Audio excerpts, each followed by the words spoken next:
슈퍼과일을 재배하려면 완벽하게 산성인 토양이 필요하다는 말이 있습니다. 하지만 그것은 거짓말입니다. 블루베리 재배자들이 토양 개량제와 토양 교체에 수백 달러를 쓰는 동안 이 잊혀진 토종 열매는 점토, 모래, 심지어 길가 배수로에서도 열매를 맺습니다. 한 번만 심으면 거의 아무 관리 없이 30년 동안 수확할 수 있습니다. 원주민 공동체는 이 열매를 생존의 열매라고 불렀습니다. 현대 농업은 이 식물을 이윤을 위해 묻어버렸습니다. 끝까지 함께하세요. 블루베리보다 2배나 큰 열매를 맺는 품종을 소개하고 마지막에는 단 하나의 관목이 어떻게 블루베리 농장 하나만큼의 수확을 나타내는지 알려드리겠습니다. 아로니아 또는 초크베리라고 불리는 이 열매는 북아메리카 원산으로 캐나다에서 조지아까지 수천 년 동안 야생으로 자라왔습니다. 라코타, 포타와토미 등 여러 원주민 부족은 이 식물의 가치를 정확히 알고 있었습니다. 영하 40도의 겨울도 견뎌내는 놀라운 강인함, 혹독한 계절 동안 사람들을 살려낸 영양가, 그리고 현대 과학조차 그 수치를 믿기 어려울 정도로 풍부한 항산화 성분. 우리는 블루베리보다 3배나 많은 항산화 물질을 이야기하고 있습니다. 아사히보다도 많습니다. 네, 지금까지 테스트된 거의 모든 과일보다 많습니다. 그런데도 정원센터에 가면 아로니아 품종 하나라도 찾기 힘들 것입니다. 오늘 저는 왜 아로니아가 거의 모든 면에서 블루베리를 능가하는지, 어떤 품종을 심어야 하는지, 그리고 재배가 얼마나 쉬운지 정확히 설명하겠습니다. 너무 쉬워서 왜 그 까다로운 블루베리 관목들과 씨름했는지 의문이 들 정도입니다. 수확도 잘 안 되는 식물을 돌보는 데 지쳤다면 이 토종 보물을 더 많은 정원사들이 발견할 수 있도록 좋아요 버튼을 눌러주세요. 이제 아로니아가 왜 그렇게 놀라운지부터 시작해봅시다. 항산화 수치는 다른 모든 과일을 압도합니다. 아로니아에는 연구자들이 장비를 다시 확인하게 만들 정도의 안토시아닌이 들어있습니다. 신선한 과일을 그램당 15mg부터 17mg입니다. 블루베리는 최대 약 5mg 정도입니다. 오타가 아닙니다. 3배입니다. 일부 연구에서는 아로니아가 온대 지역 과일 중 가장 높은 ORAC 값을 가진다고 보고합니다. 이는 자유 라디칼 흡수 능력, 즉 몸속의 활성산소와 얼마나 잘 싸우는지를 의미합니다. 미국 농무부 USDA도 테스트한 결과 크랜베리, 블랙베리, 심지어 재배된 블루베리보다 훨씬 높은 수치를 발견했습니다. 원주민들은 실험실이 없었지만 이 열매의 강력한 효과를 알고 있었습니다. 겨울철 면역력 강화부터 상처 치유까지 모든 것에 사용했습니다. 현대 과학은 그들이 이미 알고 있던 사실을 확인해 주었을 뿐입니다. 진짜 슈퍼과일을 원하십니까? 바로 이것입니다. 아마존에서 들여온 것도 아니고 상자 속 가루도 아닙니다. 자기 마당에서 키울 수 있고 실제로 효과를 주는 식물입니다. 그리고 흥미로운 점이 있습니다. 전 세계 반대편에서 온 비싼 슈퍼푸드 가루에 모두가 집착하는 동안 이 토종식물은 바로 여기서 재발견되기를 기다리고 있습니다. 이제 왜 이 식물이 말도 안 되게 키우기 쉬운지 이야기해 봅시다. 아이러니하게도 이것은 블루베리를 완전히 무색하게 만듭니다. 블루베리는 pH 4.5에서 5.5의 산성 토양이 필요합니다. 토양을 검사했는데 중성이라면 황을 사야 합니다. 이탄을 사야 합니다. 알칼리성이 계속 돌아오기 때문에 매년 토양을 개량해야 합니다. 저는 정원사들이 블루베리를 살리기 위해 10년 동안 토양과 싸우는 것을 보았습니다. 하지만 아로니아는 신경 쓰지 않습니다. pH6에 심어도 되고 pH7에 심어도 됩니다. 어쨌든 열매를 맺습니다. 점토 토양 완벽합니다. 모래 토양 문제 없습니다. 다른 아무것도 자라지지 않는 길가 배수로에서도 잘 자라는 것을 보았습니다. 이것은 토종식물입니다. 여기서 진화했고 특정한 틈새 조건이 아니라 이 땅의 토양 조건에 맞게 만들어졌습니다. 한 번 심기만 하면 스스로 자랍니다.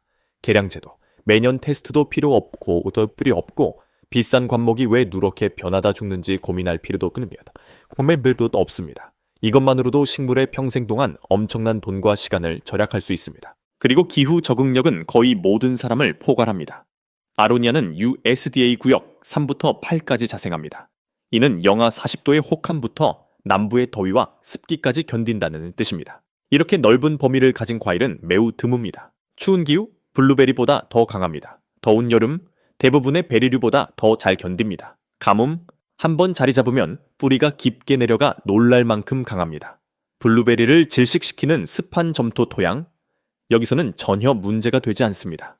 이러한 적응력 덕분에 완전히 다른 기후에 사는 원주민 국가들이 이 열매를 사용했던 것입니다. 그리고 이제 이 슈퍼과일이 거의 모든 면에서 블루베리보다 뛰어남에도 불구하고 왜 묘목장이 판매를 거부하는지에 대한 충격적인 이유가 나옵니다. 블루베리 재배자들이 부러워할 만한 것이 하나 있습니다. 해충과 병에 대한 저항성이 거의 파괴 불가능하다는 점입니다.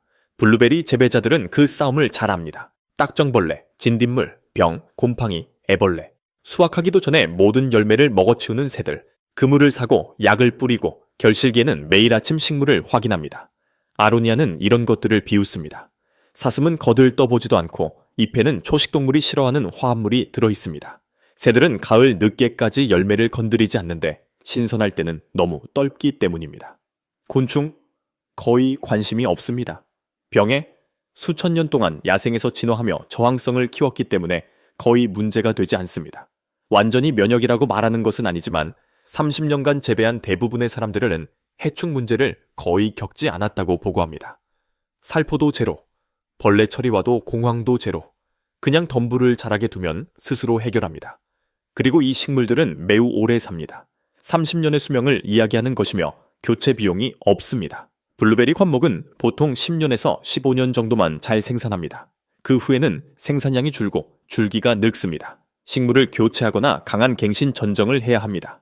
아로니아는 30년, 심지어 그 이상도 생산합니다. 1990년대에 심은 덤불이 아직도 엄청난 수확을 주는 재배자들을 직접 만난 적도 있습니다. 이들은 목질 관목이라 블루베리처럼 소진되지 않습니다. 3년생 관목을 심으면 5년째 최대 생산량에 도달합니다. 그 후에는 10년, 20년, 30년이 지나도 계속 생산합니다. 아로니아를 맛본 적이 있는지 아니면 완전히 새로운 것인지 댓글로 알려주세요. 그렇다면 왜 묘목장은 이걸 팔지 않을까요? 왜 당신이 이 과일을 찾기 힘든지에 대한 진실을 알려드리겠습니다. 1970에서 80년대에 연구자들은 아로니아가 진정한 영양 폭탄이라는 것을 알고 있었습니다. 그래서 생과로 판매하려 했습니다. 완전한 실패였습니다. 사람들은 생 아로니아 열매를 한 입 베어 물고는 싫어했습니다. 이 열매는 떫습니다. 즉, 잎 안이 오그라드는 느낌을 줍니다. 타닌 때문에 잎 전체가 마르는 것처럼 느껴집니다. 그래서 더 좋은 품종을 만들거나 사람들이 어떻게 가공해야 하는지 가르치는 대신 산업은 그냥 포기해버렸습니다. 사람들은 덤불에서 바로 먹을 수 있는 달콤한 과일만 원했습니다. 크랜베리도 시고 그 가공을 중심으로 거대한 산업이 만들어졌다는 사실은 중요하지 않았습니다. 원주민들이 항상 이 열매를 요리하거나 말려 먹었다는 것도 중요하지 않았습니다. 생과 시장이 이 나라에서 아로니아를 죽여버린 셈입니다. 그 사이 동유럽은 아로니아를 재발견했습니다. 폴란드, 체코, 러시아, 이들은 개량 품종을 만들기 시작했고 대규모 상업 재배를 구축했습니다. 오늘날 유럽은 수천 톤을 생산하지만 미국은 자기 토종 슈퍼과일을 무시하고 있습니다. 묘목장은 팔리는 것만 팝니다.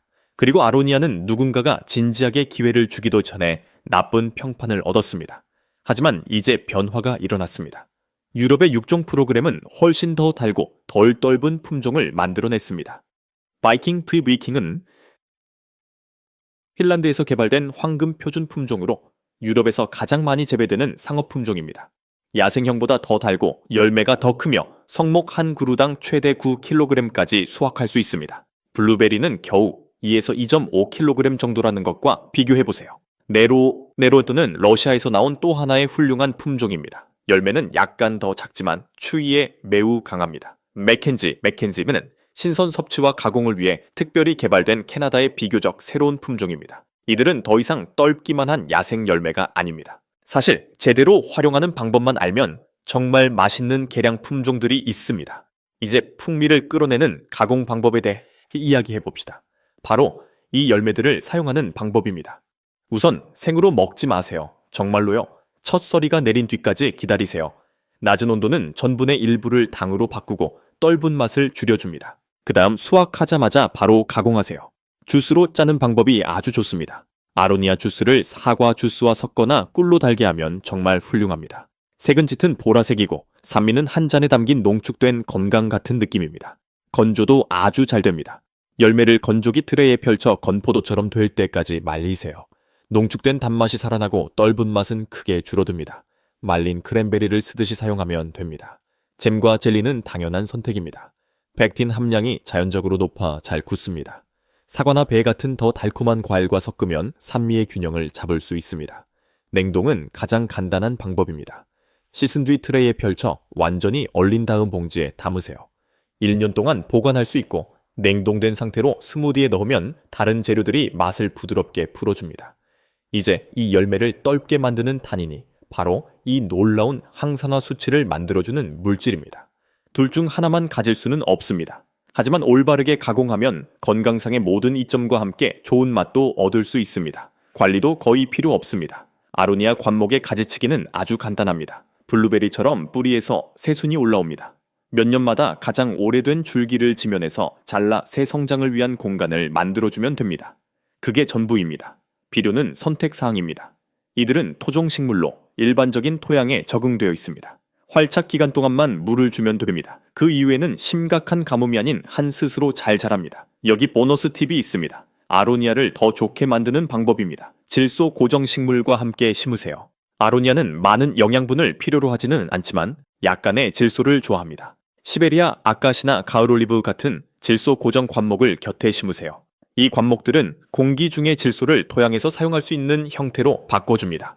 그러면 아로니아는 더 빨리 자라고 더 많이 열매를 맺으며 식물들이 서로를 지지하는 진짜 먹을 수 있는 생태계를 만듭니다.